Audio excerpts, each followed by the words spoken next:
Hello and welcome to Unacademy. I welcome you all to the UCAN session on art and culture. Good evening to all of you. I'm extremely excited to be here and discussing art and culture news for the past 1 month. As you know, UCAN has been happening on YouTube, and I hope that you are finding this useful and equally engaging vis-a-vis how we are covering current affairs. Now, art and culture is a very important part of the prelims examination, the mains examination. But more than that, be it mains or be it prelims, art and culture current affairs have become extremely relevant because questions are now being framed directly out of what is in the news. Previously, when I took UCAN on the app, we have covered a lot of interesting topics, the last one being the classical languages and the changes which were brought in to make sure that the new classical languages were added. But today, I have a set of 8 important articles out of PIB, the Indian Express, Hindu, and the CCRT website, along with other sources together collated to give you these 8 topics. I've tried to make it as comprehensive as possible so that you don't have to go to any other source. But more than that, the way I'm going to cover this whole session is that as per the style which I follow, I'll give you the larger picture first. Once the larger picture is clear about each of these topics, then we will go into the details, which is called the nitty-gritty of the topic. And before we do the prelims question, which I have attached in every topic, I will also summarize the whole topic for you. And we will, from time to time, what we'll do is we'll keep on revising, meaning after the 3rd topic, after the 6th topic, after the 8th topic, I'll try to give you summaries so that you learn and revise in the same session, and you don't have to go through this session again if you need to revise vis-a-vis the larger part of your preparation. So the idea is these 8 topics should be etched in your mind, and we will do different questions. There are total 9 questions which I will ask you, and you're going to answer in the chat box, and we will see if you're able to follow the topic or not. Now, as I said, the idea is very simple. Art and culture, because it is related to the concept of current affairs now, which is something quite interesting. Even modern India questions are related to current affairs. These topics become important. So good evening, and let's begin our analysis. If I can get everybody's consent, can I start? Everybody's here, everybody's settled down. As you know, a lot of my students are here from the Ancient Medieval Art and Culture class. Yes, says. So perfect, great. So let's talk about BRICS and the art and culture part related to it. Now, I will not presume any of these things, which is what is BRICS, what is green hydrogen. I will give you the context for each and every term which I will use. And the same way, if I'm saying the word Buddhism, if I'm saying the word temple architecture, I will try to qualify and I'll try to give you as much detail as possible, which is I will try to link the static portion with the current affairs, which in turn allows us to do one more thing, which is that we'll be able to revise the static also, which is equally interesting, which is that if I'm able to revise the static with you and if I'm doing the current affairs, therefore it creates a bond and you will be able to retain it better. So, what is BRICS? BRICS, now called BRICS Plus, is a very important multilateral institution, which initially basically was an acronym for the nations which were coming together, which is Brazil, Russia, India, China, and South Africa. A very unlikely, you can say, grouping with China and India coming together for cooperation. Thereafter, there has been a lot of irritants in this relationship. But today, BRICS has become, and this is the international relations part of the story, wherein there are new members which have been added into the BRICS. Now it is called BRICS Plus, and it has gone beyond these economies into Iran, Saudi Arabia, UAE, Egypt, and Ethiopia. This is the first aspect which is related to BRICS and what is in with the news in that regard. Now, BRICS as a grouping is very important because 27% of the world GDP is represented in these countries. And if you look at it, it is all the emerging economies. Russia is the problematic, you can say, partner in this, old power, a great power in that regard. But Brazil, India, China, and South Africa all are emerging economies a very important, you can say, multilateral grouping, because it is an, you can say, pivoting away from the US. It is to counter the US control over the WTO, the UN and the IMF. And therefore, now Saudi Arabia and UAE adding or getting added to the BRICS, you can say, grouping makes it even more stronger, even more stronger. That ways, it is now emerging. If BRICS Plus can work together, it can be a, you can say, rival to the G7 in that regard. Now, I'm not here to discuss this. This is the basics of this story, wherein I'm trying to give you, as I said, I will qualify every term I'm going to use. Therefore, I'm not presuming what is BRICS. I'm telling you what it is and what is the first part of the news, why we are discussing it. However, because in Kazan, there was a summit which happened recently. Our Prime Minister was there, and he has a habit, much like all other, you can say, dignitaries, to give gifts to the people who are, or the dignitaries who are the heads of state who take part. And these gifts become important for an art and culture student, for a UPSC aspirant, because they represent India's heritage. And therefore, now there were 3 important, you can say, artifacts, paintings, traditions, or even objects which were in the news because of this summit. Therein lies our context for art and culture, which is that Prime Minister Narendra Modi gave Putin, the head of Iran, which is the, you can say, head of state of Iran and Uzbekistan, 3 very interesting gifts. And that is where now we have the Sohari painting, the Varli painting, and the seashell vases now in context. Now, in context, this is, as you know, new members, they are being added. Basically, their process of addition has been, in a way, ratified in Kazan. The eventual addition is going to happen later, but this is one of the major developments in this story. Now, before I go into the nitty-gritty of discussing each one of them, I'll tell you what is the purpose of this discussion. See, to Putin, Prime Minister gave a very interesting painting tradition which comes from Jharkhand, which is called the Sohrai painting. Now, this itself is enough to be asked as a question in the examination, which is the Sohrai painting. Where does it come from? Which part of India it represents? To Iran and to Uzbekistan, he further gave very interesting, you can say, gifts which are quite uncommon. To Iran, he gave what is called a seashell vase of mother of pearls. It's very common in Maharashtra. It was representing Maharashtra. And to Uzbekistan, he gave Varli painting. Now, Varli painting already is a very known form of painting tradition, folk painting tradition. And this is also representing Maharashtra. Now, what is written on this slide itself is good enough for the examination as a question.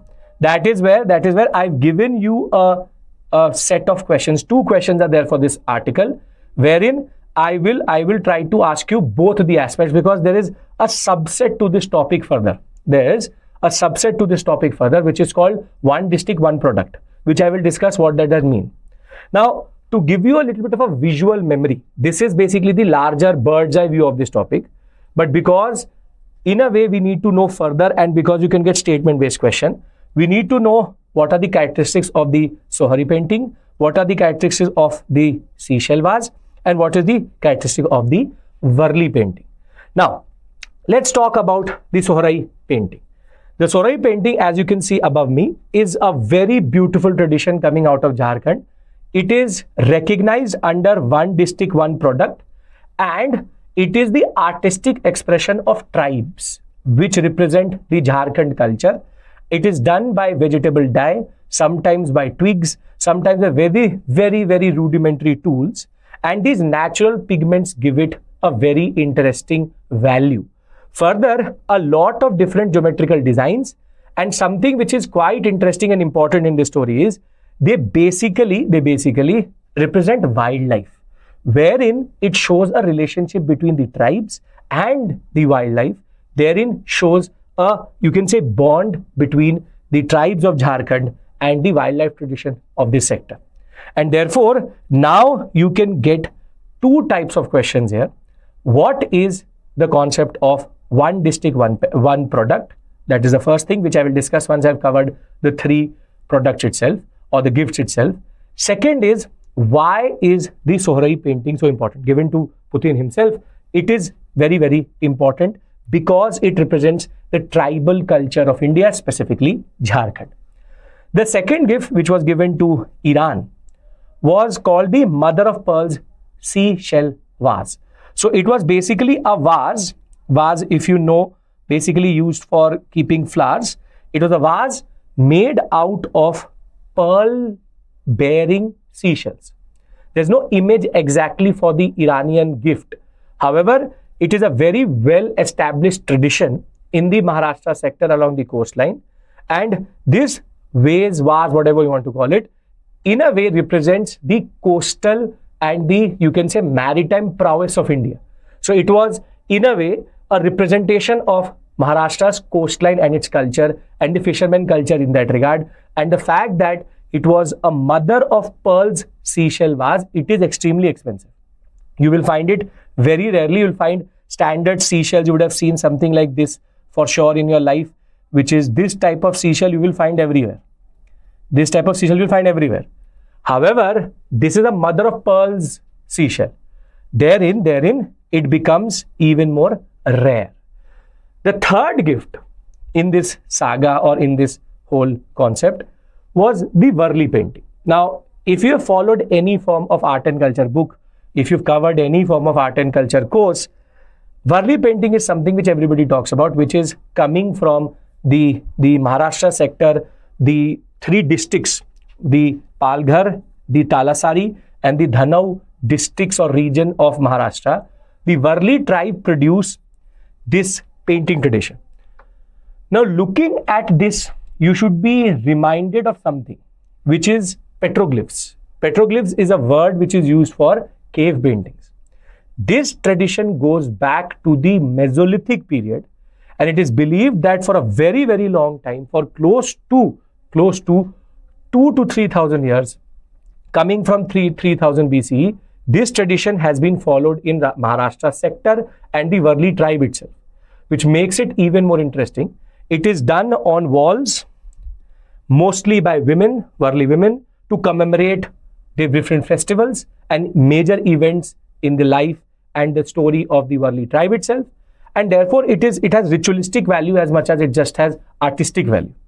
Now, Varli painting, as you know, is not something which you would have not heard of, but here, Sohrai and the mother of pearls seashell vase becomes important.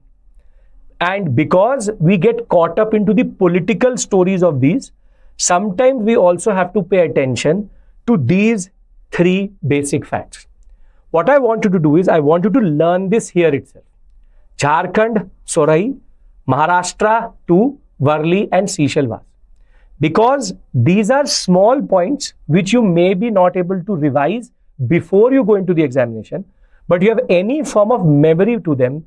If a match the following question or statement based question comes through, this may be the difference between getting that 2 marks and not getting the 2 marks.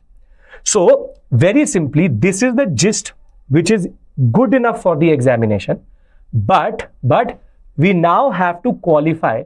What do I mean by this? The ODOP, which is one district, one product scheme. Now, off the top of the head, I want to ask you a question. Looking at the name of ODOP, tell me which ministry most probably would have launched this scheme. The students who know, sure, but if you give a very educated guess, what it is going to be? I want to see it in the chat section. Commerce, Dheeraj says commerce. Culture, Abhishek, the most obvious answer. Very good. Culture, commerce, Ministry of Commerce, Ministry of Culture. So, Ministry of Culture seems to be the most obvious answer. which is either commerce or be it culture. Most probably culture is the best educated guess which you can give. Now this is where the schemes becomes very interesting. I'll tell you why. Because this scheme has nothing to do with commerce or even the cultural ministry. It was launched in 2018 by the Ministry of Food Processing Industry. This is the anomaly here. If you will see this statement in the examination, there's a very good chance you will mark it incorrect, but it is a correct statement. That is why we are discussing it. The idea that the one district, one product scheme was actually launched by the Ministry of Food Processing Industries to help districts reach their potential and also represent their socio-cultural economic prowess and in a way tap into their cultural plus economic potentiality. It's a centrally sponsored scheme, 60-40 division between the center and the state. But the idea is, that's a very good question. The idea is that what is food processing industry doing here? Why is it not the Ministry of Culture, but why is it the food processing industry? This is where if you look at the criteria under which they are actually recognized, you will realize a very interesting thing. I've made the PPT as informative as possible. You will get this PPT on the Telegram group. So it should be your main resource. So I've added all the details here itself. So the ODOP identification marker actually is not just about culture. It is about what is the percentage of that product in the total agricultural produce of that district. Further, is it perishable in nature? Further, can it give recognition to the district? This is the cultural aspect. However, if you look at the other, which is market linkage, is there a food processing industry for it? Or for example, is there a number of workers which are there in processing? It is here that food processing industry wanted to see if, and this is where Sohari painting becomes an exception. Food processing industry has recognized a painting tradition as an ODOP. And on the other hand, food processing aspect comes in because most of these produce would either be marketed, exported out, or processed within the state itself. For example, cashews, for example, apples, whatever it may be. This is where this is an aspect of this topic which makes it very interesting. That we in the examination would obviously mark Ministry of Food Processing Industries to be incorrect. Because why would culture be linked to the Ministry of Food Processing Industries? This is the anomaly you have to learn. This is the anomaly you have to learn. Now, before I show you the prelims question, what I want to do is I want to consolidate. I want to consolidate, which is Jharkhand, Sohrai, Maharashtra, Varli, Seychelles. Further, the one district, one product scheme, Ministry of Food Processing Industries. Further, it is about recognizability. It is about the product coming out. Is it processed? And further, in the end, it is a scheme which tries to give both economic and cultural recognition to an area. If you understand these points, I would now like to test what have you retained out of it. Can I do that? Everybody is going to write the answer in the chat box. But can I do that? Everybody is on the same page with me with regards to this topic.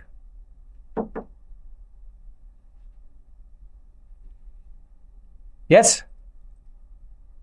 Perfect. So let's take up the first question. Consider the following statements. The one district, one product scheme or one district, one product was launched by the Ministry of Culture to recognize the heritage at the grassroots level. Recognizability of the district with the ODOP product is one of the criteria under the scheme. Which of the statements are correct? Give me the answer to this question. Seems to be easy because you've done this topic right now. However, when you will do it in the examination, a very obvious statement will seem to be correct. Very good. Beautiful. Everybody is giving the right answer, which is B. Only the second statement is correct. The first statement is incorrect because the ministry is incorrect. Now, as I said, you're fresh. This seems to be an easy question. However, in the exam context, it will be problematic. So, learn from this question itself. It is food processing industries, and look out. It is not the first statement is incorrect, the second statement is correct, because as we saw here, a recognition of that product in that district is a very important concept, right? Okay. Now, the second question. Now, a more art and culture type question. Consider the following. Varli, Gujarat. Sohrai painting, Chhattisgarh. Madhubani painting, Bihar. Which of them are correctly paired? And is it one pair, two pair, all or none? Come on. Here you need residual knowledge. But a very obvious, you can say, tradition. Okay. A, D, 1A. Okay, if it is A, one pair, which is the right one? Good, Shankar, very good. Abhishek, very good. Which is the third one is correct, which is Madhubani painting, Bihar. Sorai is not Chhattisgarh, but Jharkhand. Varli is not Gujarat, but Maharashtra. Therefore, only one pair is correct. This is a more realistic question. Now, I can increase the, you can say, difficulty level of this type of a question exponentially by moving Madhubani painting away and adding any other obscure form of, you can say, Mudiyettu, you can say the Thogalu Bomalata. I can add any cultural form which may not be in your understanding, and that is where this question becomes difficult. That is why then D and A become a, you can say, 50-50 option. So the difficulty level of this question can be increased. Multiple thousands of different questions and permutation combination can be made in this way. This is a more realistic question. This is a question based on the scheme itself. If we are sorted with regards to this topic, and you will never forget Farli, Sorai and Seashell vase, then I will move to the second topic. Can I get everybody's consent that yes sir, I understand everything and everything is sorted? Yes? Perfect. Now, the second topic is related to a very interesting village which has come up. Now again, there's a lot of detail in this story. On one slide, I'll give you the basic story here. See, India is the land of literature. We are the land of Kalidas, Ravikriti, Bhairavi, Banabhatta. We are a subcontinent which produced Patanjali, Panini, and even the rulers of the Indian subcontinent produced drama and literature beyond exception. Let Macaulay say that one shelf of Western library is bigger and better than the whole literature of, you can say, the Indian subcontinent or Asia. That is him fooling himself. When they used to think that the earth was flat, Aryabhatta was calculating the circumference of the earth. That is their level. So let's be very clear. India has produced over centuries multiple literati, you can say, poets, dramatists, even lyricists. Give it any part of culture and India is one of the foremost in that regard. Now, in today's world, however, in today's world, we tend to not give poets or writers the space and the recognition which they deserve. That too, we recognize them when they win Man Booker Prize, this, that, or even if I'm discussing some personality, it would be he got an award or she got an award in that context. That too, it is considered to be a part of art and culture, as just current affairs will remember the name. Now, the former CM of Uttarakhand, a very well-known literature personality himself, his name R.P. Nishank, had a certain vision, which is that he wanted to produce a village which would cater to and foster poets and writers. That is where the concept of writer's village, that there is a space in the heartbed of the Dehradun sector where they can go, unwind, get the space to write, and they get recognition also. So the concept of India's first writer's village actually is the brainchild of R.P. Nishank, who basically had produced this idea that I want a space where writers can be themselves. And today, or rather as we speak, the Thano village in Dehradun, or Dehradun district if you want to call it, Dehradun. This is the important aspect, Dehradun.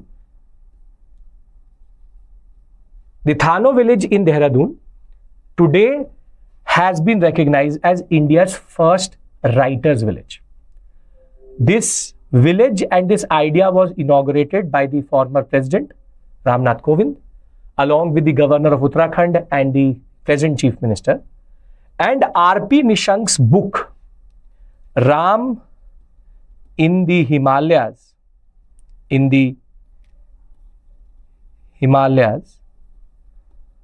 was released as part of a larger festival which happened around this concept. And this therefore becomes the first book to be produced out of the India's first writer's village in that regard. Now you will say, sir, why is it important? What are the facts which we need to concentrate on? First is Dehradun. Second is Uttarakhand. Third is the aspect to Thano village. Then whose idea was it? And the book which was released. Because with a question in 2024 with regards to the book of our External Affairs Minister, books have now become important. So this text is important for you in that regard. And more than that, there are certain facilities which will be provided in this village, which you should be aware of because there are peculiar terminologies related to it. You should be aware of. So if I go into the nitty-gritty, the Uttarakhand governor, chief minister and former president Ramnath Kovind recently inaugurated in Dehradun first writers village in India.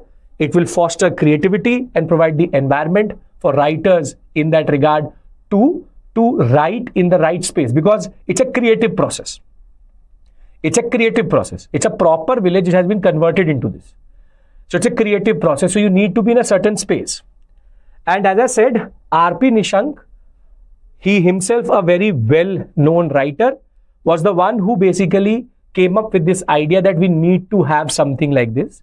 And that is where 24 kilometers away from Dehradun, at the Thano village, it has been created.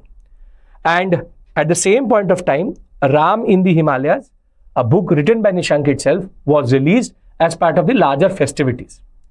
Now, what are the different facilities which are available at the writer's village? Now, you obviously don't need to learn it, but you need to learn certain terms.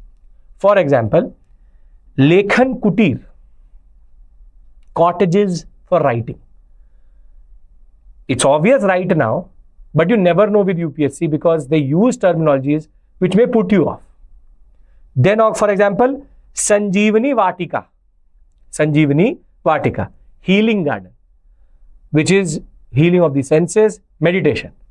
Thereafter, Nakshatra and Navgraha Vatika, which is the concept of astrological gardens which have been created in this village itself.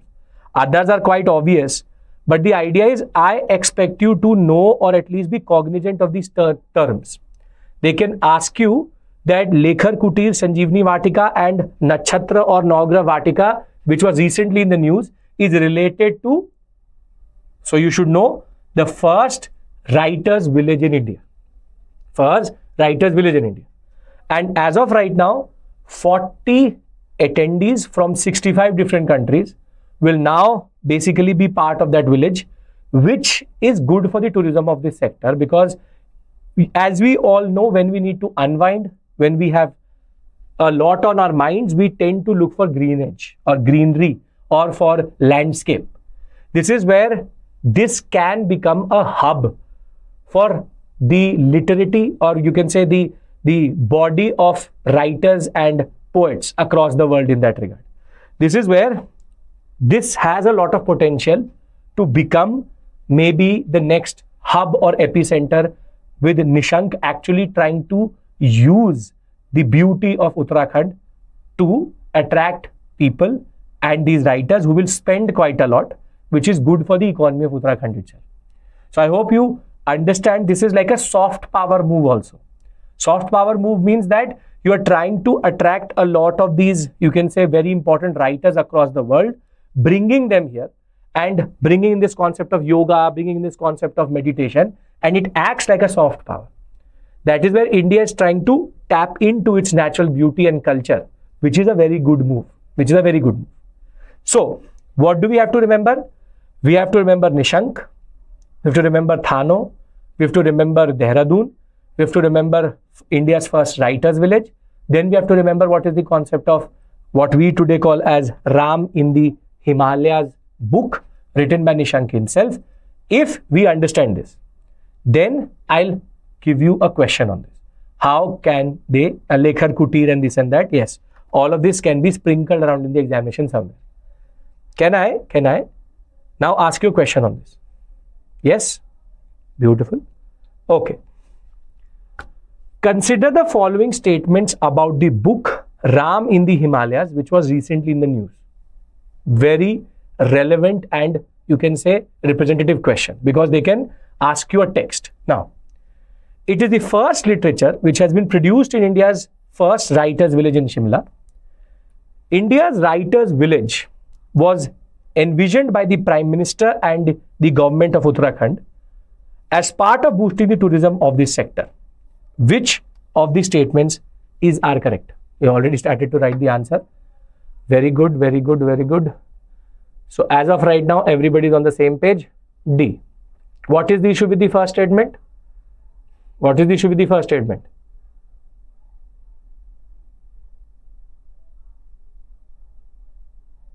Very good. This is wrong. It either has to be Thano or has to be Dehradun. Second statement issue is whose brainchild this was. It has nothing to do with the Prime Minister. It is the former CM of this sector who actually thought of it, RP Nishank, and produced this as an idea. Now again, seems to be an easy question, but I think you all know in the examination context, these statements look true, that both are correct. Shimla is a very small point, and over and above that, Prime Minister talks about a lot of things in Mann Ki Baat. So it could be that he is trying to get connected to the spiritual aspect of these things. He himself is an author, published author, and therefore he can be in a way fostering a sector where he produces new texts. So it is where your popular imagination is going to distort your answer. This is where whatever we see in and around ourselves, it starts to distort. So in the first question, I wanted to show you that you have to read closely. Sometimes things seem to be incorrect but turn out to be correct. And sometimes things which actually are correct can be distorted by just adding figures who you may associate with certain ideas. So I hope these two topics are totally clear, which is the concept of the art and culture part of BRICS, and the second, which is India's first writers village, because now we enter into a very interesting sector, which is temple architecture, and a temple which was in the news, right? So the third topic is related to the Simhachalam temple, which was in the news.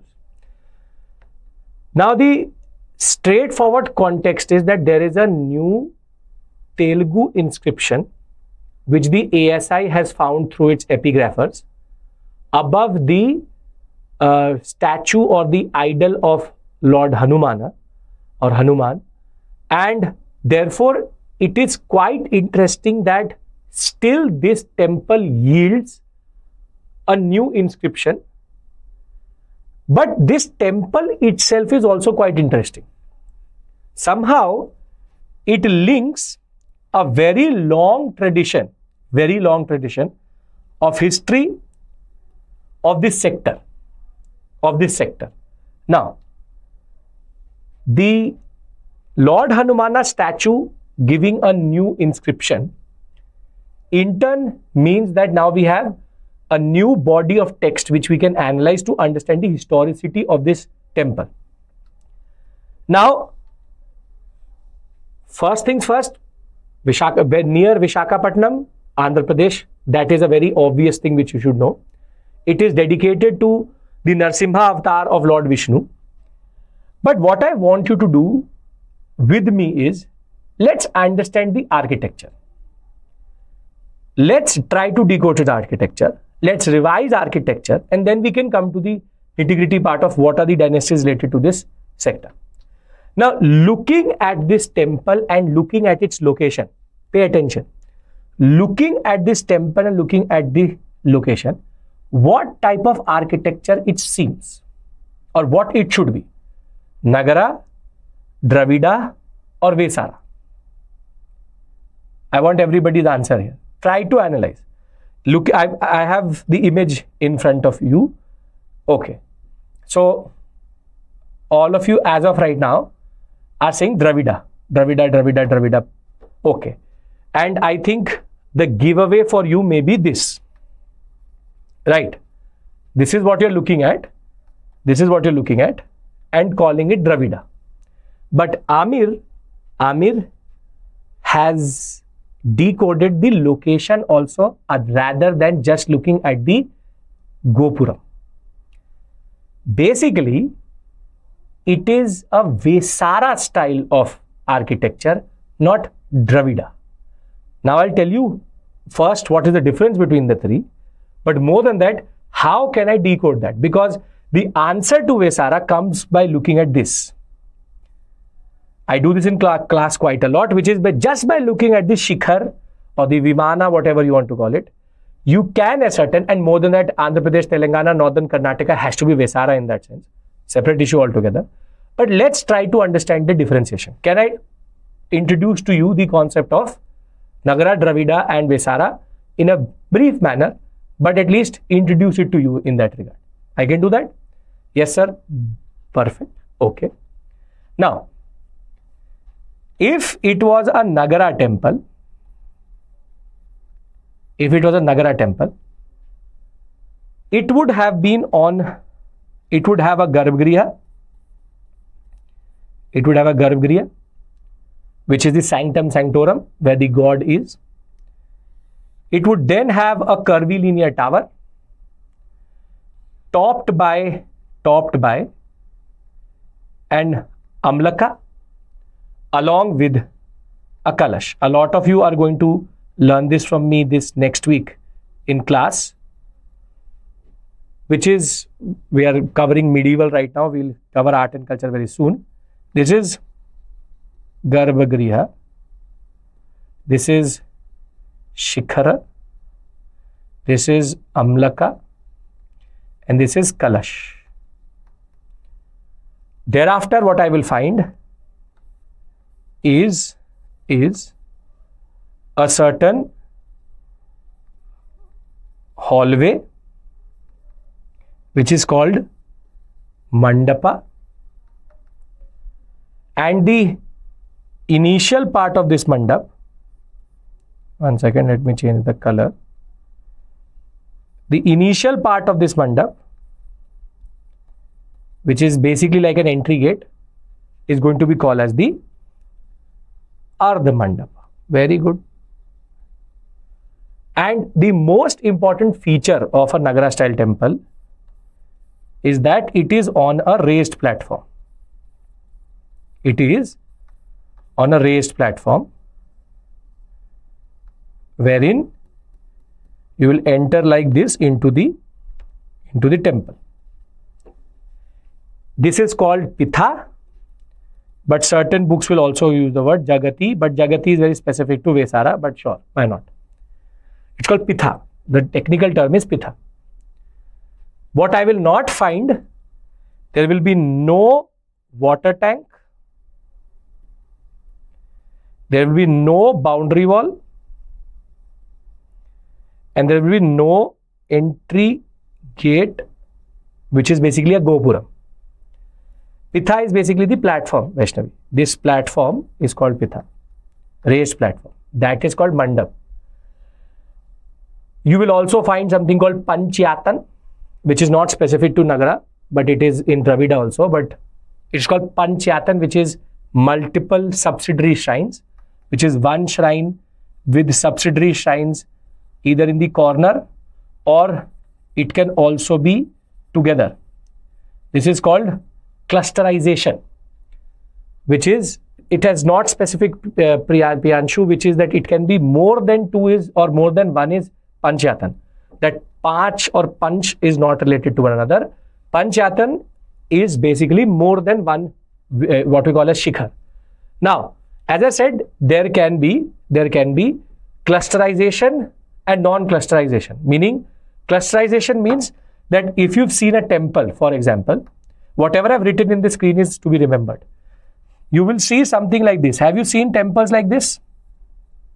From far away, you have seen some temples like this, which is, you could see multiple shikhars together. This is called Panchyatan with clusterization, which is, they've been brought together. So it's a cluster. This is something which is absent in Dravida. When I'll make Dravida, I'll show it to you. So Panchyatan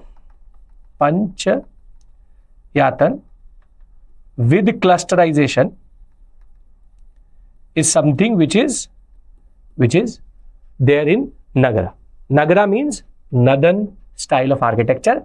I will not go into the further details, but just to give you a small taste of it, Nagara can be divided into two parts.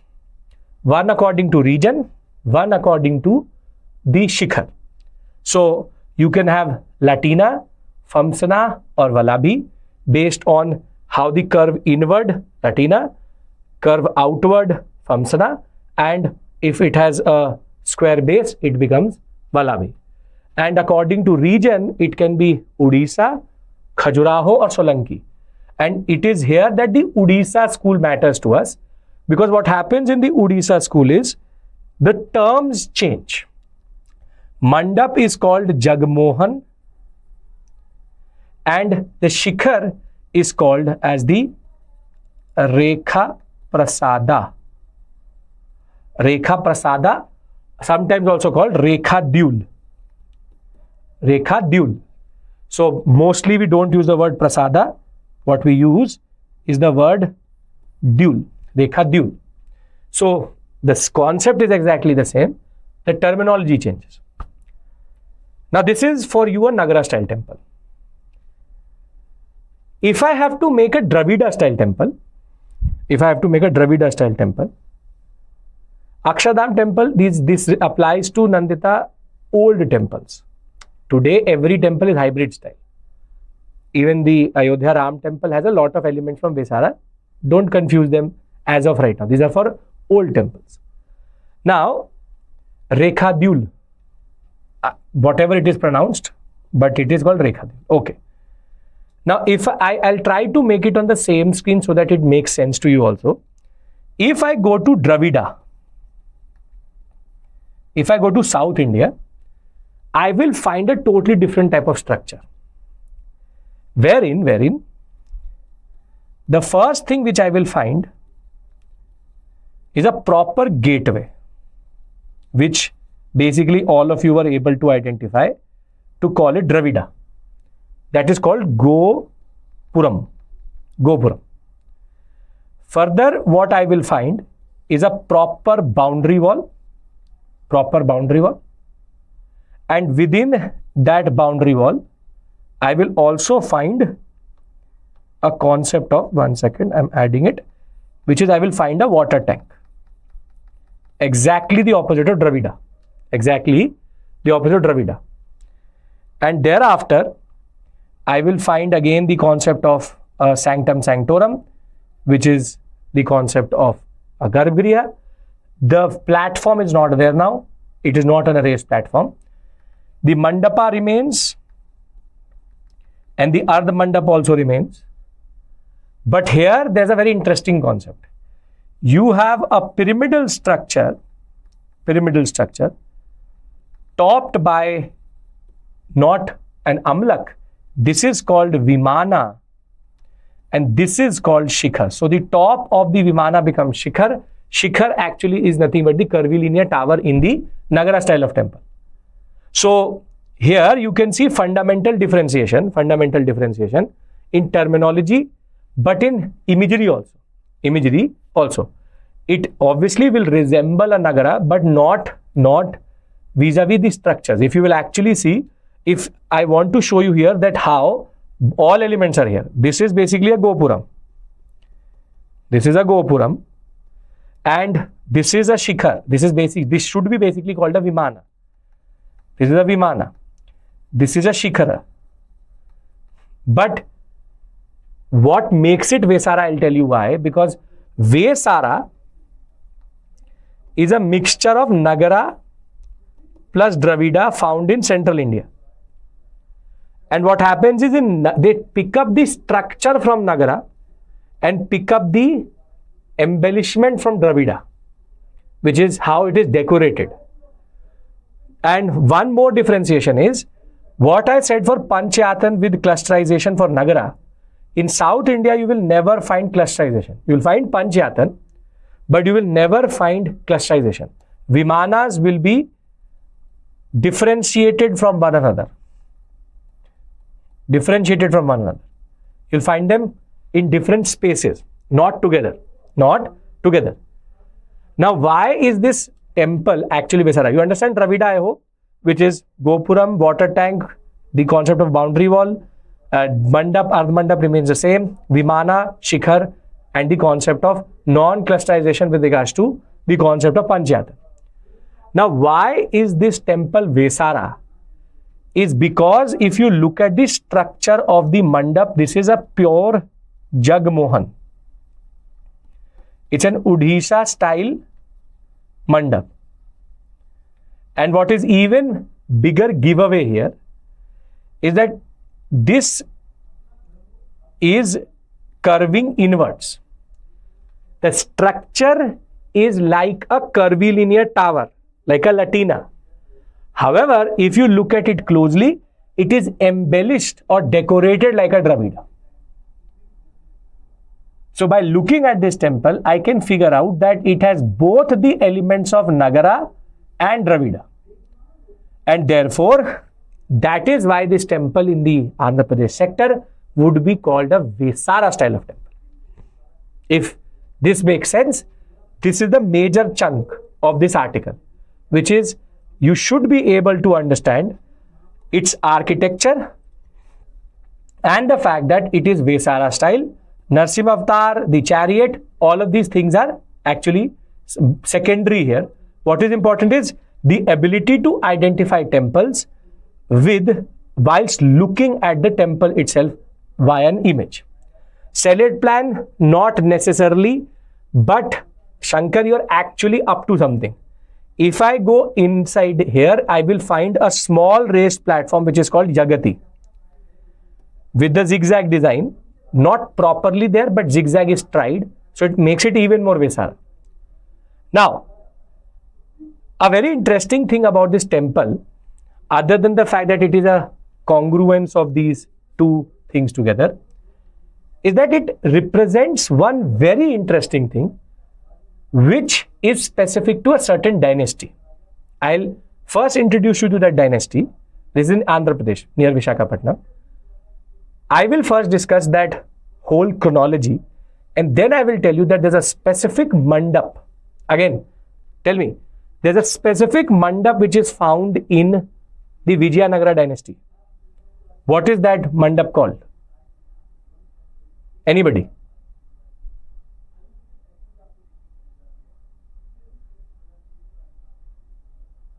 Very good. Kalyan Mandap. It is called Kalyan Mandap. Kalyan Mandap is the mandap under which the deities marry. The marriage of the deity ceremonially is done every year under the Kalyan Mandap. And that is where this becomes even more Vesara, because there is a Kalyan Mandap in this complex, which means that this has a connection with Vijayanagar Empire. But if I go into the history of this temple, it has a very vivid history, very vivid history. It is believed that it was first constructed by the Gajapati rulers of Odisha, meaning the initial Garbhagriha was made during the 11th century. Then it has a very interesting connection wherein the Cholas added multiple inscriptions, the imperial Cholas to be very clear, multiple inscriptions. For the students who are with me in class, I hope you are able to identify that it was imperial Chola. Cholas added multiple inscriptions, and the person who was the ruler who added this inscription was, you have Kulotunga Chola. Kulotunga Chola. Thereafter,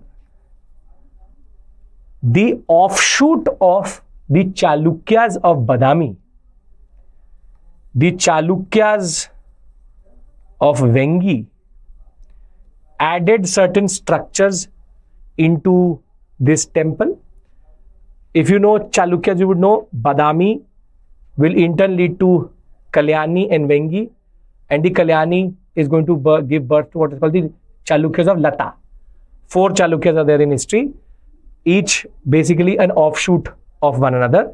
Again, something which we discussed very recently, which is the concept of 4 different Chalukyas. So it is the Chalukyas of Vengi who are basically involved here, the Eastern Chalukyas as they are called. Thereafter, this temple is actually named after a Eastern Ganga ruler post Gupta and early medieval. His name Narasimha I. That is why the name of this temple, if you see, is Vahara Lakshmi Narasimha temple, because the structures we see today, which is this one, was actually created by the Eastern Gangas. Ganga rulers, again, very long history throughout the post-Gupta to the early medieval period. And the last is no one else but Krishnadevaraya. Krishnadevaraya, a Vijayanagara ruler, most celebrated, you would know from Tenali Raman and Krishnadevaraya. He is the one who added the Kalyan Mandapa. And this is where this temple becomes very interesting, because now with this new Telugu inscription, there's a very good chance that we either have an addition of a dynasty, or we get further information about these rulers. See, this topic, there are 3 things which you can be asked about. First is location of the temple. Andhra Pradesh, Visakhapatnam. Easiest part. Second could be, why is it so important? Or they can ask you a question where they basically give the name of dynasties and ask you that there was a temple in the news. Which of the following dynasties contributed to the temple? You never know. And the third would be the static portion of this topic, which is the concept of Nagara, Dravida and Vesara. I have a question for you out of the static portion.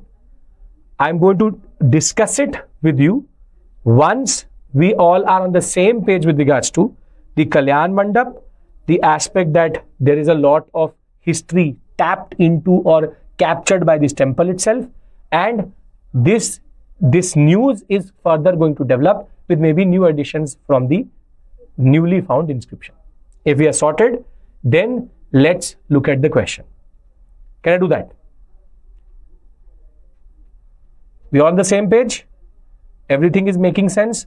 I'm trying to qualify every term I'm saying so that you don't feel that I don't understand the static portion. That is the biggest issue with current affairs. If you don't have an understanding of static, current affairs does not make sense. Okay, beautiful. Okay. Consider the following statements. The curvilinear tower in the Dravida style of temple is topped by the Amla Kalash. The Vesara style of architecture, the structural elements are borrowed from Dravida style of architecture. Which of the statements are correct? Take your time, tell me what is the answer. Antara, D. Pranjal, D. Udbas says B, which is second statement correct. Meena says B, B, D, B, D, B, D, B, D, D. Acha, Ilu added A also. Good, very good, beautiful. See, read the statement closely. Read the statement closely. First statement obviously is incorrect. The curvilinear tower of Dravida style of temple is not Amlak Kalash, it is called Shikhar. And if you remember, the structural elements are taken from Nagara style. The decorative elements are taken from Dravida style. So therefore, neither of the statements are correct. Both the statements are incorrect.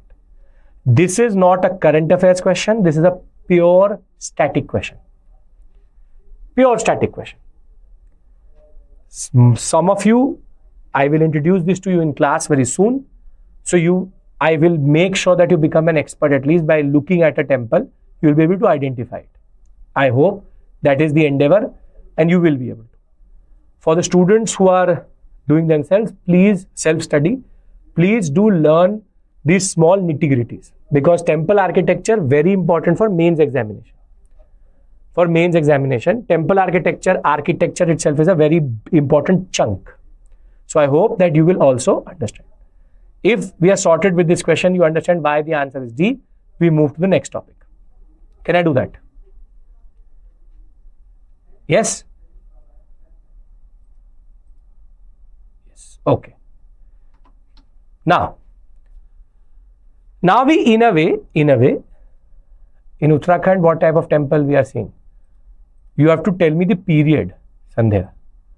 Uttarakhand, you will find Nagara also. You will find what is called as the Pahadi school of architecture also. You will find even Mughal architecture there. So don't worry. There will be multiple things. Second point, please explain. Acha, theek hai. I'll explain what is the second point side.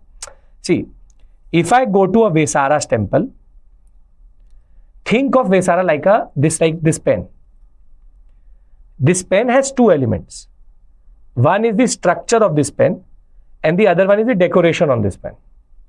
Same way a Vesara temple has structure and has design. Think of it like this. If this is the temple, the structure is always taken from the North Indian sector, which is Nagara style. But the way I decorate this is taken from Dravida. That is what I've asked here. The structural elements is borrowed from Dravida. No, Nagara. This is a very standard thing. Look at this temple itself. The way they have decorated it in a pyramidal fashion is actually a Dravida feature. But if it would have been a Dravida style temple, then the Vimana would look like something like this. The Gopuram structure is replicated to some level but at a grander scale. That is why a lot of you were just very quick to say, sir, this is a Dravida style temple because you saw Gopuram. But this is where the idea comes in that they are mixing these two things together. So I hope you understand now what I mean by structural and decorative elements. Now we enter into the zone where we have smaller topics except for one, which is the Kalka-Shimla. Very interesting article on the Kalka-Shimla railway network. This is again a moment of soft power, which is that obviously if you don't know 6th century BCE, second urbanization, is the period in which Buddhism and Jainism emerged in India. Because of the Vedic Brahmanistic fold, a lot of frustration was rising, materialism, lot of moral degeneration, in turn leads to Buddha and Mahavira becoming very important, and Siddhartha, who becomes Buddha, the enlightened one, is going to then produce the Dhamma, or what is called the Buddhist Dharma, called Dhamma. And the moment he will get enlightenment, it is the Dharma Chakra Parivartana, the moment when the wheel of Dharma turned. That is why the wheel is used as a very important symbol in Buddhism. Ashokan Dhamma is a totally different concept. It is Ashoka's interpretation of Buddhism. This is pure Dhamma of what is in a way codified in the Sutta Pitaka and the Abhidhamma Pitaka. Now, Buddhism did not remain within India. Lumbini is the birthplace, again debated, but Lumbini is the birthplace of Buddha. Buddha operated throughout the Indian subcontinent. Specifically, the core area would be that eastern sector, Magad, the Vaishali sector, that whole sector. And Ashoka did a very good job of spreading the Dhamma or the Buddhist order across the world, but specifically to the Southeast Asian sector, to Sri Lanka, and whatever Buddhism you find in China, in Myanmar sector, in Southeast Asia, that whole Indo-China sector, that is where Buddhism, or Mahayanic Buddhism to be very specific, became very popular. In India, we have all three forms of Buddhism, which is Mahayanic, Hinayanic and Vajrayanic. Most of the monasteries which you see in Leh, Ladakh and in the Arunachal sector are actually Vajrayanic. Difference being, Hinayanic says Buddha is a teacher, Mahayanic says Buddha is God, Vajrayanic says we don't care about meditation and all, we will use Tantra Mantra to get salvation. The idea of moksha being very important to all three. Now, India for a very long time has used Tipitak, Abhidhamma, Sutta and Vinaya. Pali text being the most important. Now, India has used the Buddhist card for a very long time. It is only after the Gupta period when Puranic Hinduism will rise that Buddhism will become obscure. But Buddhism still remains as a very popular religion in the Southeast Asian sector. This is an element of culture. And if you use culture for diplomacy, it is called soft power. It's a cultural connection which we try to use to influence foreign policy. Now, India had never properly tapped into the concept of Buddhism as a soft power tool. However, with this moment, which is the first Asian Buddhist summit, which happened in Delhi, in a way, India has been able to, in a way, just change that old past wherein we were not able to use that concept quite well. So the Ministry of Culture, along with the International Buddhist Confederation, organized the first Asian Buddhist Summit with the theme Role of Buddha Dhamma in Strengthening Asia. So therefore, it becomes a diplomatic tool, which is we will use it for the collective imagination of this sector. This is the first thing which you should know. Where did the first Asian Buddhist Summit happen? Static portion is Buddhism, Mahayanic, Hinayanic, this and that. But the second element which you should know from a topic like this is the Delhi Declaration. The Delhi Declaration. In this summit, theme also comes, but in PCS level examination, Delhi Declaration now is in the news. Multiple Delhi Declarations will happen, but one Delhi Declaration is also related to Buddhism and Ministry of Culture. Now, in this declaration, what did they try to bring in together? And this is where it is quite promising with 700 different participants in this conference. Delhi Declaration talks about two very interesting things. First, using Pali, Dhamma, literature, architecture to bring these Asian countries together, which is a good thing. How we use the Indian Ocean World, the IORA, Indian Ocean Rim Association, the same way the Buddhist understanding can be used to bring Southeast Asia together, the ASEAN countries together with India.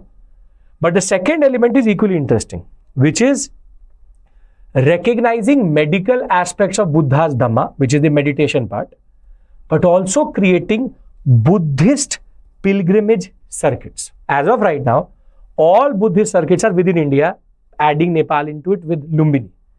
But if we can create a certain Buddhist circuit where we can add Angkor Wat, we can add the pagodas and the different architectures of till the Japanese sector, at least till the Chinese sector, not even that, if Vietnam, that is where we create a certain cultural tool of assimilating this identity together and showing it in the form of diplomatic control and diplomatic prowess.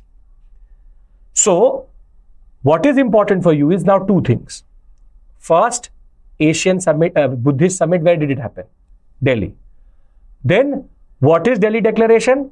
Delhi Declaration is the declaration that we will use Buddhist thematics and culture to come together, but also create a circuit in which Buddhist pilgrimage can happen overseas. So, two things you have to learn from here. Other points are irrelevant to you. This, where, and the declaration, what is its assertion. Because a question like this is very, very, very common in the examination. The Delhi Declaration, which was recently in the news, is related to Ministry of Culture, Education, Agriculture, Niti Aayog. So the answer to this question is what?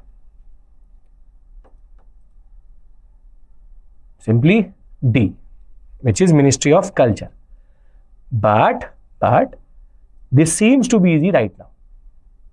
When you will go through reports and indices, when you will go through all of the, you can say, current affairs of the past 1 year, multiple Delhi declarations will come, and it may put you off and make you answer the wrong thing in the examination.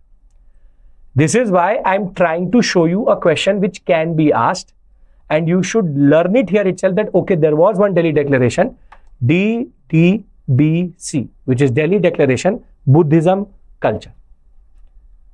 If we are sorted, we move to the next topic, which is even more interesting than this, which is the Kalka-Shimla railway network. Can we discuss this? Thereafter, two more topics. This is the third last topic. We can discuss this. We all are sorted. We understand the concept of BRICS and its culture. This is the first summary I'm giving you. BRICS culture sorted. Thereafter, the Simhachalam temple, Dravida Visara Nagara sorted. Thereafter, the different art and architecture which we discussed under the first, sorted. Very good, Mitali. Food processing, one district, one product is sorted. And India's first writer's village is also sorted. So, five topics we've discussed, and we have learned small points which are important for the examination. Perfect. Now, let's talk about the Kalka-Shimla railways. Now, there are two reasons why I'm discussing this with you.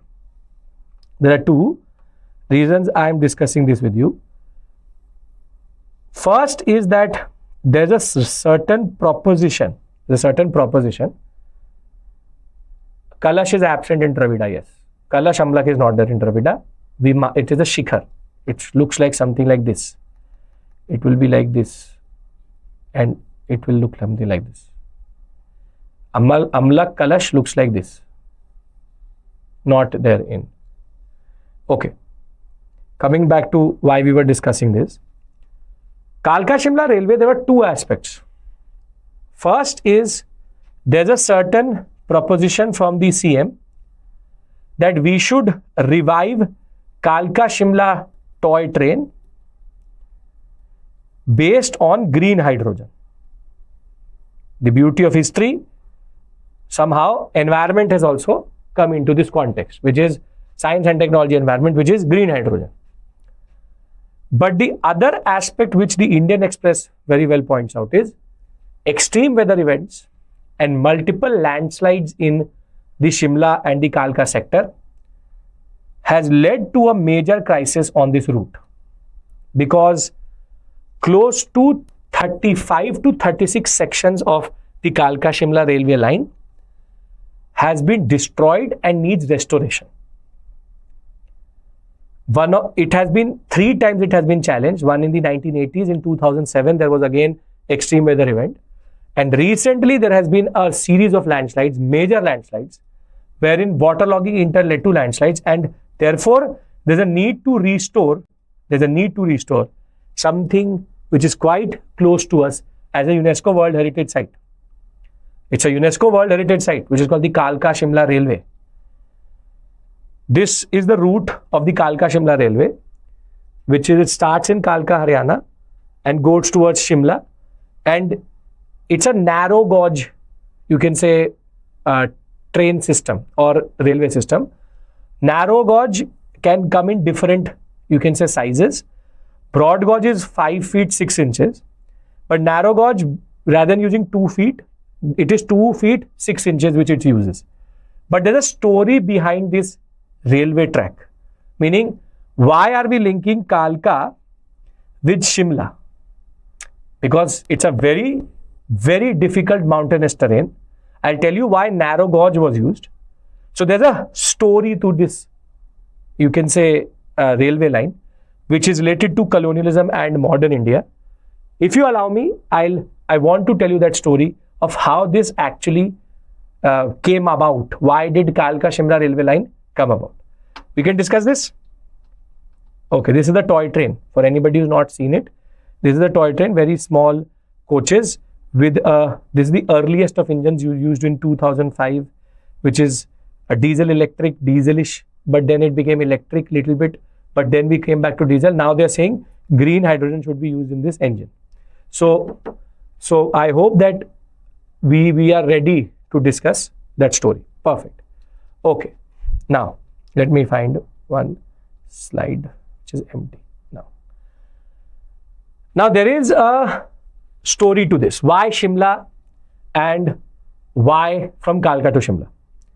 Now, the story behind this is very interesting. The British established their first capital or the main capital in Calcutta. Calcutta is a very, you can say, much like Delhi, a harsh city. Rains quite a lot, very humid. In the summer season, it is extremely difficult to stay in Calcutta that way. It may be suited for you and me, but for the white man, it is very difficult to stay there. And that is why the British from the beginning itself used to look for these hill stations.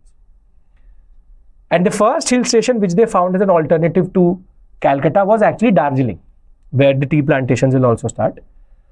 But the problem with Darjeeling is it's extremely wet, meaning for a certain period of the year, it will always be very wet. It rains quite a lot. So not a good candidate for an administrative center.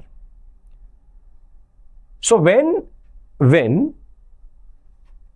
the British were able to, in a way, enter into the Sikh sector, the Anglo-Sikh wars, when they were moving towards the Punjab sector, they came across an area which was under the Maharaja of Patiala and a ruler called Rana of Kyonthal. Today we call that area Shimla. Shimla had a very important advantage. Not too wet, not too far away from the Ambala sector, because Ambala is where they used to keep their military, and it is much cooler throughout the year. So in 1830, Shimla was bought.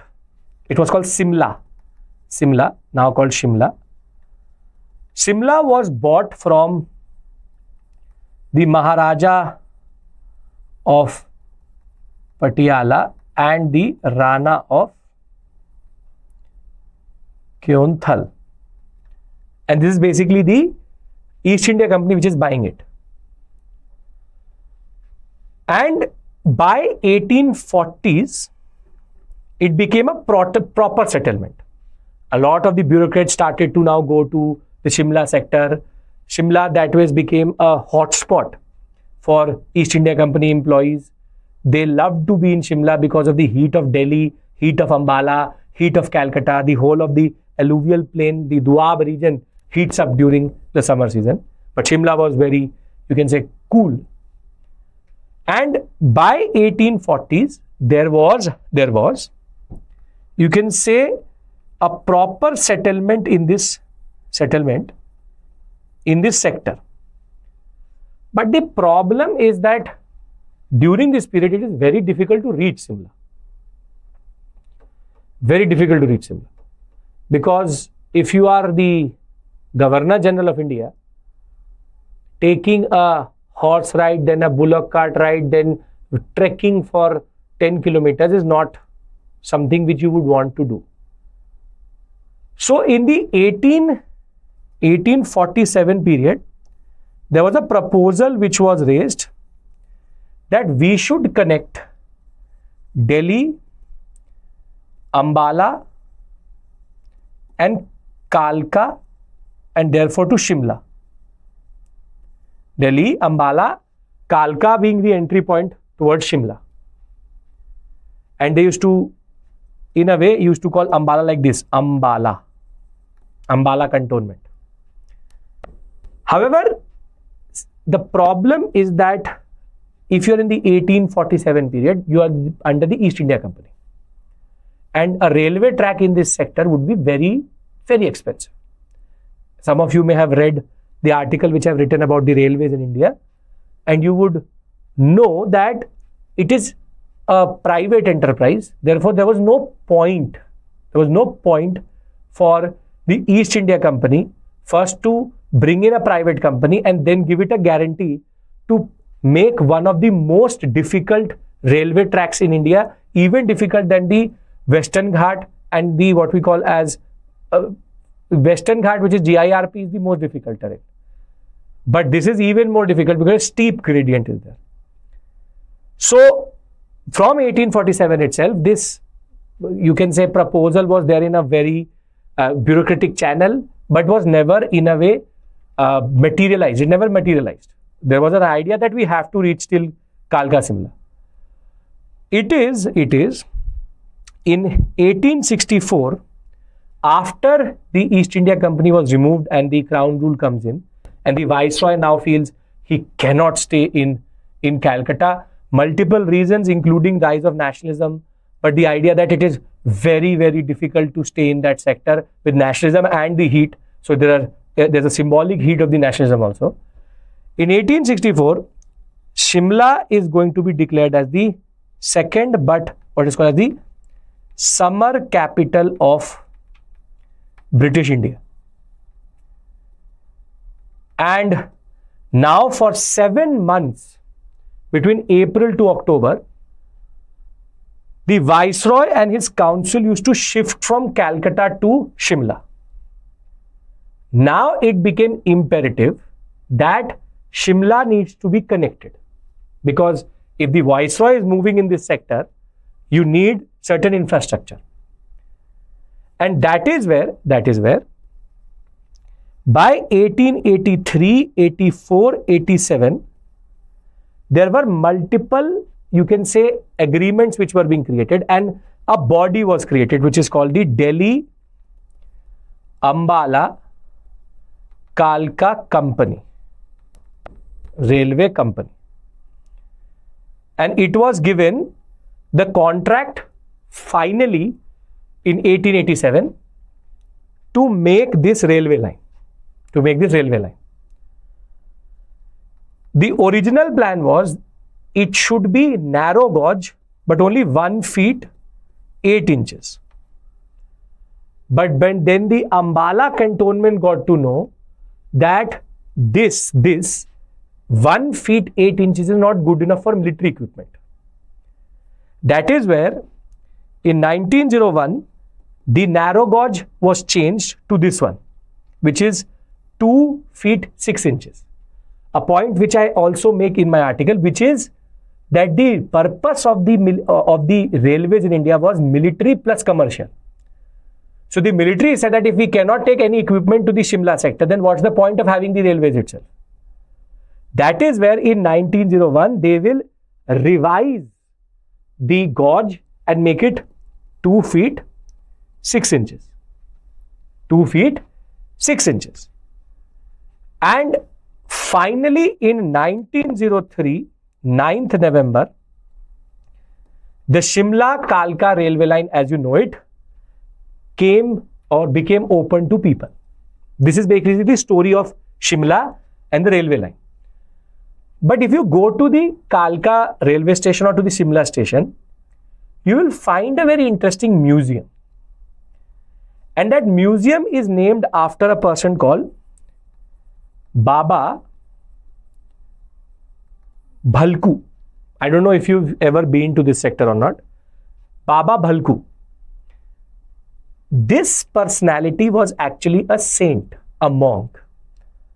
And it is believed that when the Delhi Ambala Kalka Railway, the Delhi Ambala Kalka Railway Company surveyors came, they had no idea how to go to Shimla.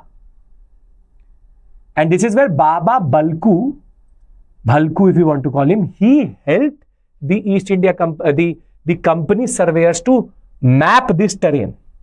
That is why he is commemorated as one of the persons whose blessings was needed to make this whole sector come possible. And this is where Baba Bhalku becomes a very interesting personality who's related to the Kalka-Shimla railway story. If it was not for this local monk, they never knew how to go up the hills. So this is the story which I wanted to tell you about this railway, you can say, line. It deserves its own story. Don't have to learn it. But the idea that Shimla became the summer capital in 1864 is something which you can hold on to.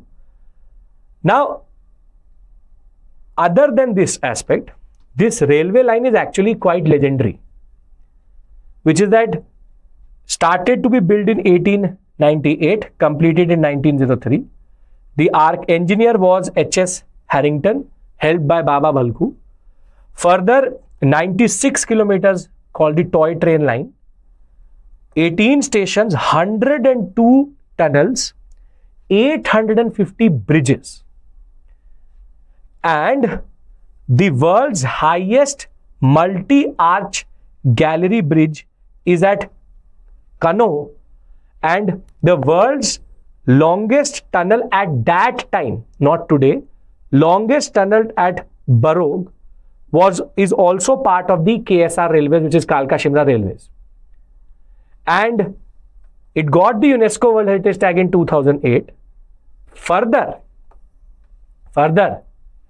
it is in the Guinness Book of World Record for the steepest rise in altitude when it comes to railway lines, which is steepest, meaning from the lowest point to the highest point, the steepest.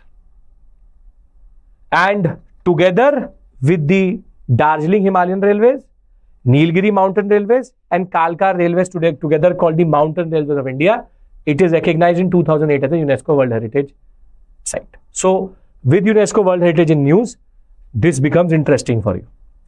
More than that, it should be of interest to us that this should be restored back. Now, this is the history angle, which is what is the history of the line? What is it a UNESCO World Heritage Tag or not? Yes. Guinness Book of World Record. Further, who is the Britisher involved and why did the British create this? Are we sorted about this aspect? Because then I'll bring in the green hydrogen aspect and then we'll move to the next topic. Are we on the same page here?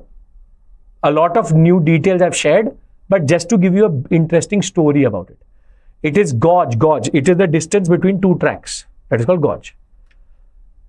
Yes, Pranjal. It was basically his office, which is the Viceroy's Lodge. Yes, okay. Now the other question is, okay, hydrogen is a very important source of energy. If properly used, it is one of the cleanest source also because what it gives out is water. But what is this? Why he shifted capital to Shimla? Because Calcutta was becoming epicenter of nationalism, very hot also, and the whites cannot, the British cannot in a way survive in that heat. They were always looking for something new. Hydrogen one of the most cleanest of sources. But what is this green hydrogen? This is where I'm trying to revise with you science and technology and environment. There are three types, mainly three types of hydrogen, which is gray, blue, and green. And you can say, source out of which that hydrogen is taken out gives it the color, which is gray hydrogen is when you use natural gas, fossil fuels to produce hydrogen. Then it's not a very clean form of hydrogen because you added carbon into the atmosphere to get hydrogen. That hydrogen is basically useless because there was a certain carbon footprint to that hydrogen. Then comes blue hydrogen. Blue hydrogen is when I use fossil fuel, but I carbon capture the CO2 released, sequester it, meaning I don't allow it to be added into the atmosphere. Rather, I add it into a certain landfill or I use a certain technology to capture it. Then it becomes blue hydrogen, wherein I did not add to the carbon footprint of the nation via producing hydrogen. The best form of hydrogen is green hydrogen, wherein you use renewable energy in order to produce hydrogen, wherein you don't have a carbon emission in production, thereafter you don't have a carbon emission in combustion. So what the CM has argued that the toy train which we are using should not be diesel, we should use an engine which is quite common today also, which is a hydrogen engine. And a hydrogen engine may help in firstly bringing in more tourists, but also help the ecological balance of this sector because this pollutes quite a lot and this is a very sensitive ecological zone. So this article, in a way, before I show you the question, had three aspects. One, what is the current affairs? Green hydrogen, the destruction of the line. The second aspect was the history of the line itself. And the third aspect is it part of the larger landscape of culture? UNESCO, the World Heritage Tag, along with that, the Guinness Book of World Record. If you understand these aspects, I'll show you the question. Fairly easy, but interesting that way. Can we do that? Began? Okay. Consider the following statements. The Kalka-Shimla railway line was constructed by the East India Company to connect its summer capital with Calcutta. The railway line is part of the tentative list of UNESCO World Heritage Sites. Which of the statements are correct? Come on. A, B, B, D. Very good, Sarthak. Great. Sarthak has pointed out D, B, C, B, D, C, C, D, B, D, A, D, D, D, D, D, C, C, C, C, C. Acha. Tell me one thing. Government of India Act 1858. What did it change through the act itself? What happened through the Government of India Act 1858? The East India Company ceased to have control and the Crown took over. Yes, the Crown rule in India started. Now, construction started in 1898 and completed in 1903. Is this correct?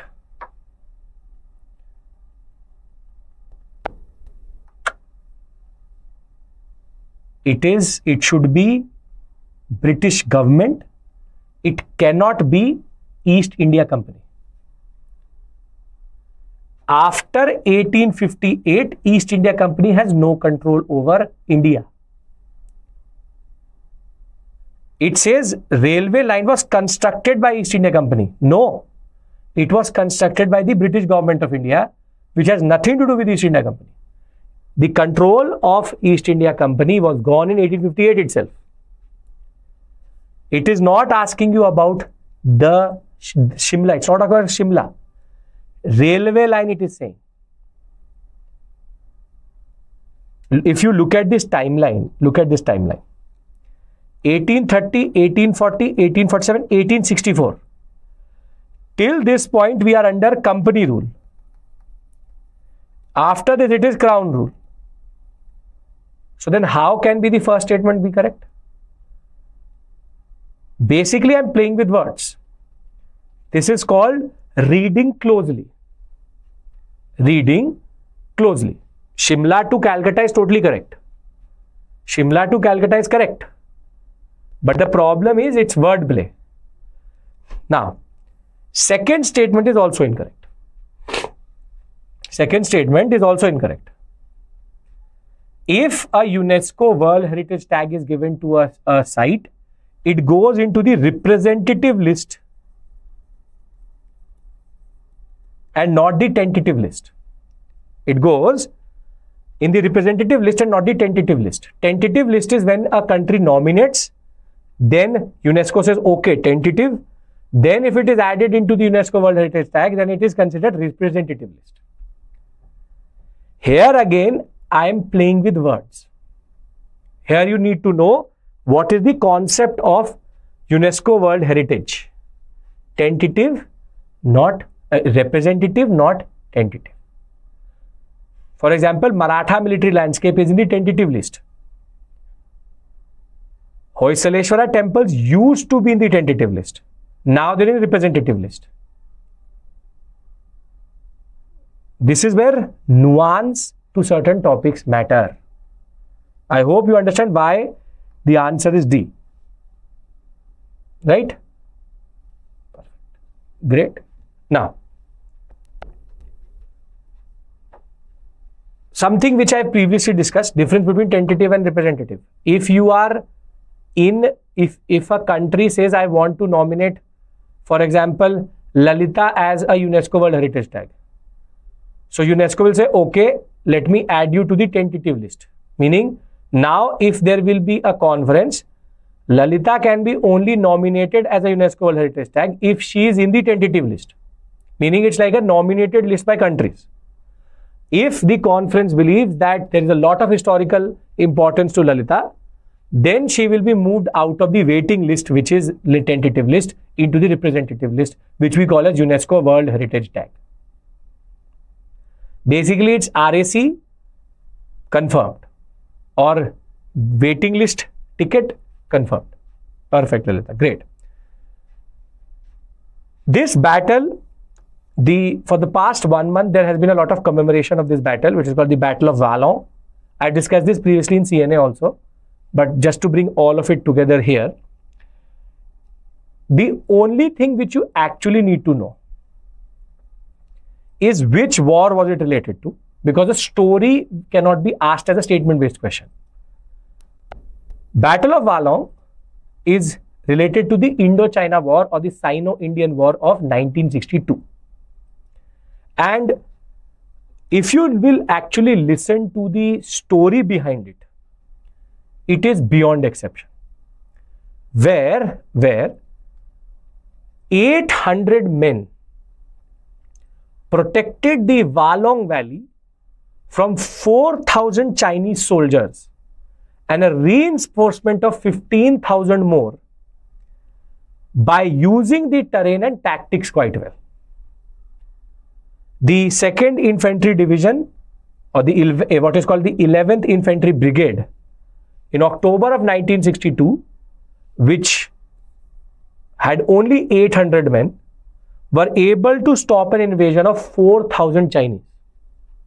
And to some level, it is believed that it was the delay in the Walong battle which made China go for unilateral ceasefire in this sector. And this is where there has been a year, you can say basically a month-long celebration of the Battle of Walong. There's a new memorial also which has been developed. That way, it is a story to be told. It is something to be commemorated about. Not a joke. Literally not a joke, to have the tactical knowledge, to use the terrain so well that one, it is not even 20-30% of the army which came from that area. And if Walong was lost, it would have been very easy for this whole sector to go out of the hand of the Indian, you can say, forces, Indian armed forces in that regard. Arunachal, Bomdila was already under a lot of pressure from the Chinese. Capturing of Bomdila would have become very easy if Walong would have not delayed. Imagine they kept their cool with no resources, very little ammunition for close to 3 months. 3 months they kept the Chinese locked into that sector. 3 months. So this is something which should make us feel proud. But for you as a UPSC aspirant, this is the question which can come in the examination. See, I hope everybody will get this correct now that you know the story behind it, which is Battle of Walong, which was recently in the news, is related to which war? Which war out of this? Very simply, 62 you have to look for, which is this one.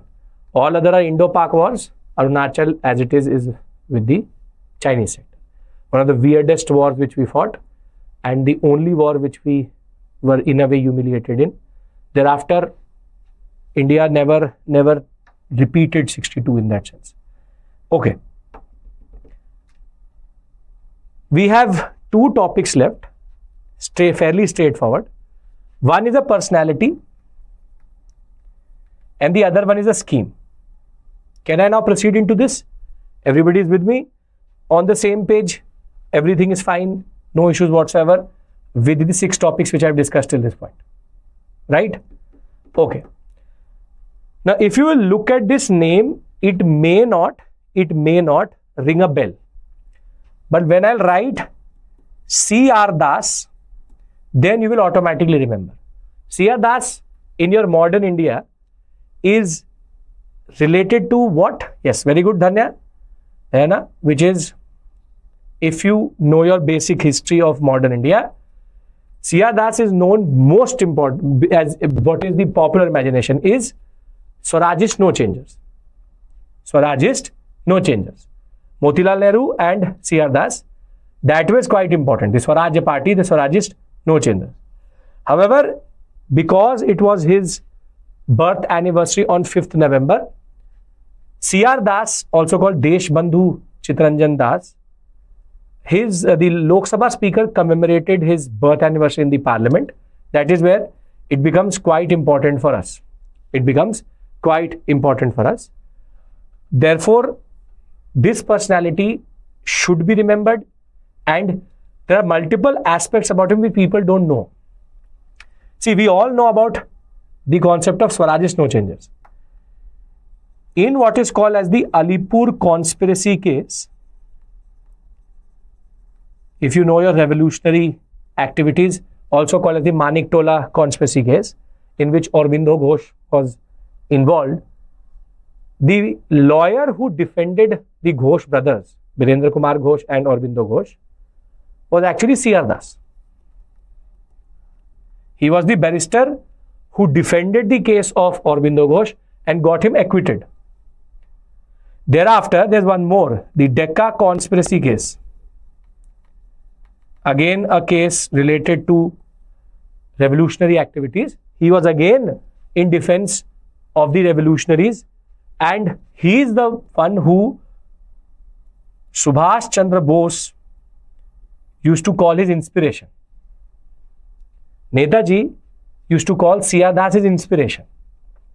That ways, C.R. Das plays a very important role in the larger story of Bengali nationalism and that Bengal sector. But what we remember him for is other aspects such as his role in the 1920 to 22 non-cooperation movement. But what is even more important is how in the Gaya session he is going to resign after the aspect of council entry boycott, which was part of the non-cooperation program, was an aspect which he said we should drop. We should open a new front for our nationalism. Let's end or mend the legislative councils. This is where C.R. Das, Motilal Nehru had a disagreement with the no changers, the Gandhian leaders at that point of time, Sri Raja Gopalachari, Vallabhbhai Patel, Vittalbhai Patel, and that is where he's going to resign as the secretary of the Congress. And he was actually the president of that session, and he's going to resign. And thereafter, in 1922, he will resign. 1st January 1923, he is going to form with Motilal Nehru what is today called as the Swarajya, the Congress Khilafat Swarajya Party, or the Swarajist as we call them.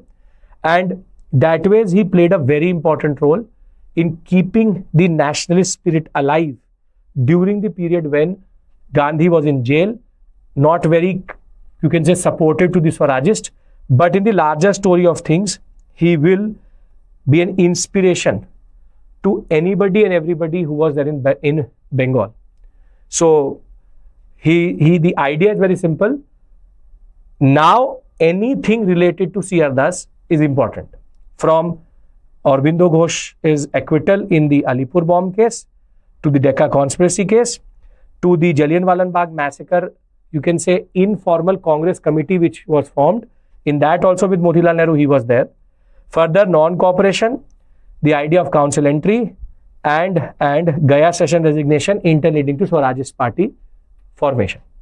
His biography is called Life and Times of C.R. Das, written by Prithvish Chandra Ray, P.C. Ray.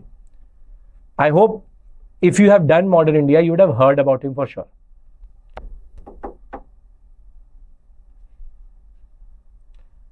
Yes? Nothing. So I think fine. Now I've asked Abhishek why did conspiracy? The word conspiracy is actually used because the British documented it like a conspiracy. Meerut conspiracy case, the concept of Alipur conspiracy case, Decca conspiracy case, it's a conspiracy against the British. So we somehow still have absorbed that terminology. It's not against the Indians, it's against the British. That's why it's conspiracy. We can easily change it to Alipur incident and all of that, but that way everything is a conspiracy for them. Now, I've asked a question on this, but a static question. If we are sorted with C.R. Das and his contribution, answer this question. Consider the following statement. C.R. Das and Motilal Nehru believed that there was a need to open a new front of nationalism by re-entering the councils. Gandhi supported the Swarajists from their inception and were able to win over the INC at the Gaya session. Which of the statements are correct? Fourth point, Isha. Fourth point. 1, 2, 3, 4. Initially, he was not, C.R. Das and Motilal Nehru were not very happy to have boycott of legislative councils as an aspect in the non-cooperation program. So basically, he initially resisted, but because Gandhi was insisting the special session will happen, Nagpur and the Nagpur session will happen, the Calcutta special session will happen, that in turn he will have to accept what was the line of the INC. But he was not very happy with the fact that boycott of council is part of the Khilafat non-cooperation movement in that sense. Okay. Most of you are saying A. Okay. So, C.R. Das, Motilal Nehru, did they say re-entering councils is important, opening new front? Yes. Swarajist mentality. Gandhi supported Swarajist from their inception. Both are issues. Firstly, the INC did not accept the Swarajist program at Gaya session, which in turn led to the concept of the Swarajist party. Gandhi between 1922 to 1924, mid-1925 will not support the Swarajists. But till 1924, till he's in jail, he will sit on the fence. Gandhi will accept the Swarajist program once the ordinance of 1924 will come in and the Congress offices and a lot of no changes will be arrested. Then Gandhi will say, okay, let's end and mend the council. And thereafter, Gandhi will give unquestionable, unconditional support to the Swarajists in that regard. So, second statement is incorrect. First is, this is a pure static question. And I hope all the students who've done Modern India with me, you're able to answer this question easily. So the answer becomes only 1. Done? Okay. Moving to the last topic. Thereafter, I'll give you a whole summary of what we've done today. National Mission for Manuscripts. Now, this is not a new scheme. Firstly, what is a manuscript? This is a manuscript, meaning any you can say text which is there in its original form, it's called a manuscript. So, for example, Vedas was found as a manuscript. Kautilya Shastra was found as a manuscript.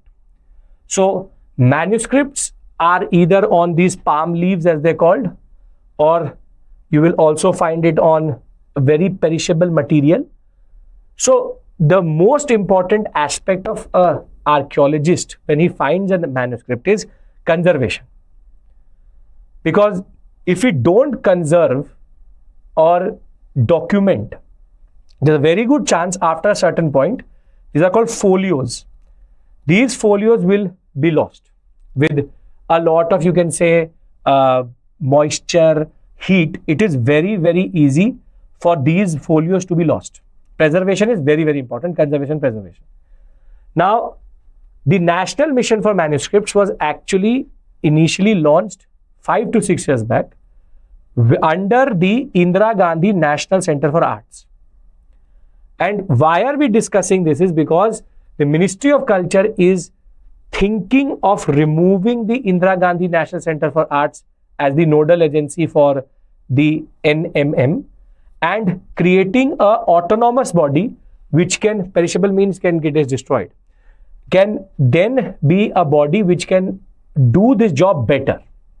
So the autonomous body, they're thinking of as National Manuscripts Authority under the aegis of the Ministry of Culture.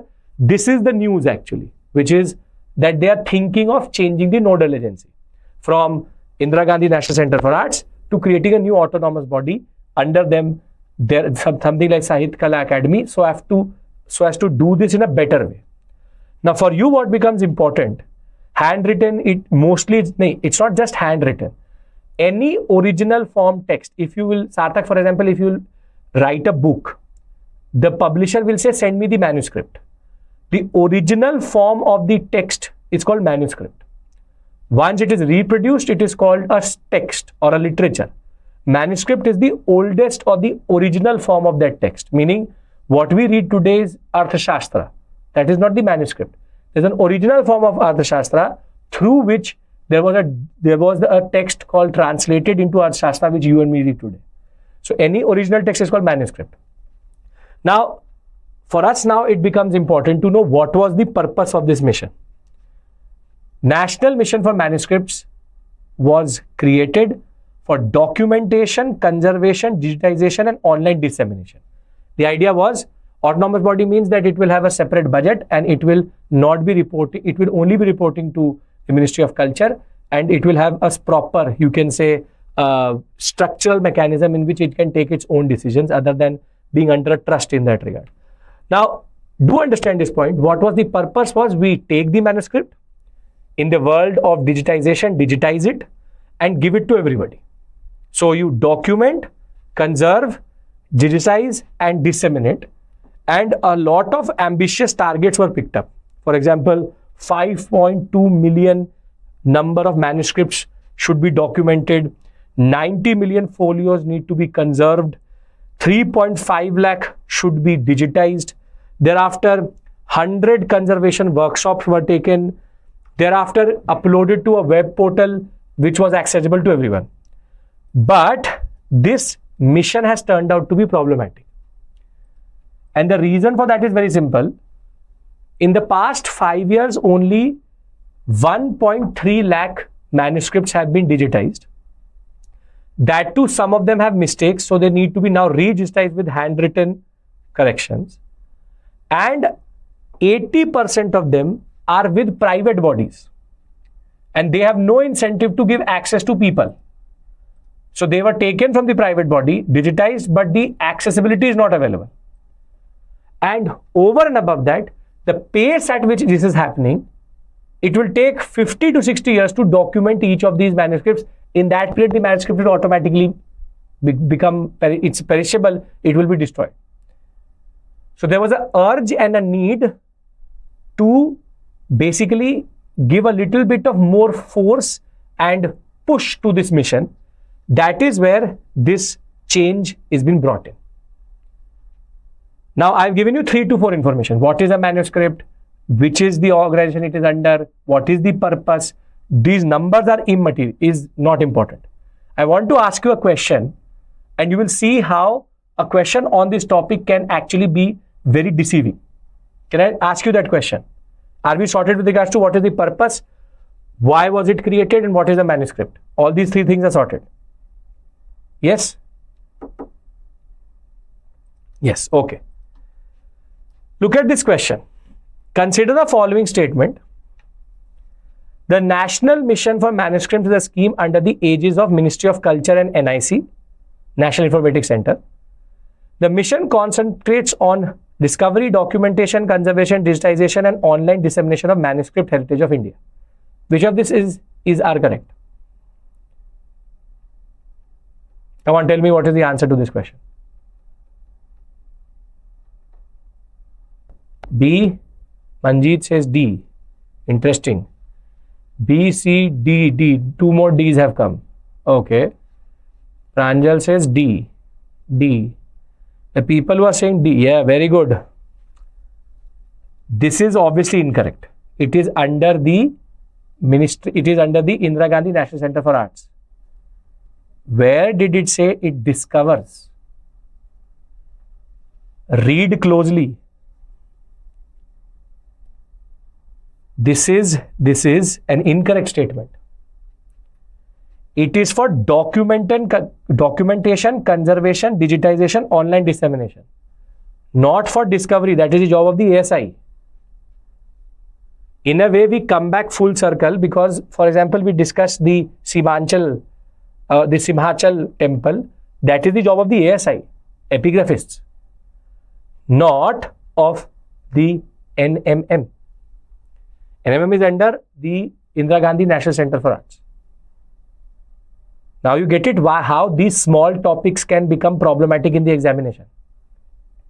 If you are not reading closely, you are losing marks for questions which are very easy. First is incorrect, second is incorrect, answer is D. Now, if these 8 topics are clear, I want to now revise all of it and then we can stop for today. Can I revise everything with you? All clear? Very good. Now, we've discussed 8 topics. Now, pay attention. Pay attention. First topic, we understood the Sarai painting, Varli, and the vase which is of seashells. We understood what is called BRICS and BRICS Plus. Further, we were also able to understand that what is ODOP, which is the concept of one district, one product, under which ministry? Food processing industries. Second topic, we tried to understand how a new village called the Thano village in Dehradun has now been designated as Writer's Village, first in India. Nishank is the one who thought of it. His book called Ram in the Himalayas, has also been released. Further, this is where we are trying to develop a soft power. Third topic, we tried to understand, and I'm changing the order, which is the Kalka-Shimla railways, where we understood the history, the UNESCO World Heritage Tag concept, why was there a need, and what is the current affairs part of it, and how it is also in the, you can say, the Guinness Book of World Record. Once we were done with that, we have talked about, the concept of, very good, green hydrogen also. Thereafter, we've understood the concept of NMM, which is National Mission for Manuscripts, and how there's a concept that Indira Gandhi National Center for Arts. It will be this mission will be taken out. The scheme will be taken out as of what we speak, and will be given to an autonomous body. What are the you can say targets, and what is the manuscript was sorted. Fifth, we understood the first Asian Buddhist conference. Where did it happen? New Delhi. Delhi Declaration for bond and the concept of a Buddhist circle. Sixth, Walong, related to 1962 war and 800 men stopping 4,000 Chinese from entering. Seventh, we discussed the Simhachala temple. What is Dravida Nagara Vesara? What is the historical context of this temple? And eighth, we talked about C.R. Das, a towering figure in the Indian national movement, and that was a person who is aptly called Desh Bandhu. If all of this is sorted, thank you so much for being here. I will see most of you in class tomorrow at 6 o'clock, and I hope that this session has been fruitful. You have learned from this session itself. You don't need to go through it again, and being here live helped you in understanding everything. So I will be back with another set of issues related to art and culture. Make it a part of your larger routine. Art and culture current affairs should not be a problem for you. I am there for that. I will consolidate everything for you, and we will figure it out together. I hope the images and the larger stories helped you in understanding everything. Thank you. Take care. Good night. Bye-bye.